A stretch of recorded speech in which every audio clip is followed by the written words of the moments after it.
元朗優豪前2個星期啱啱開咗一間沙爹王白咖喱公司，今次就叫咗蔥油雞扒飯、蒜香烤餅同埋炸蝦球。雞扒係即整嘅，58蚊，如果加底就要加5蚊啦。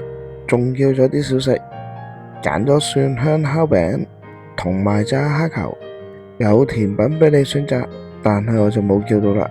咁留意返呢個餐啦，係有野飲跟埋咖啡或者烏龍茶，亦都有特色飲品可以俾你揀啊。當然唔少得大眾喜愛嘅汽水啦。揀嘅時候呢，都有少糖少冰俾你揀嘅。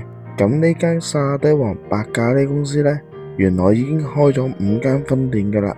佢都係行呢個年輕路線啦，價錢嚟講呢，都比相對沙爹王平啲嘅。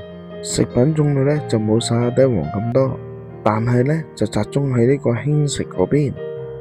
而我今日食呢個蔥油雞扒飯呢，真係都幾好食噶，即叫即整嗰種味道，唔單止肉嫩啊，而且仲燒到個皮好脆噶。蔥油呢，完全提升到雞扒嘅味道啊，仲好味過永式添啊！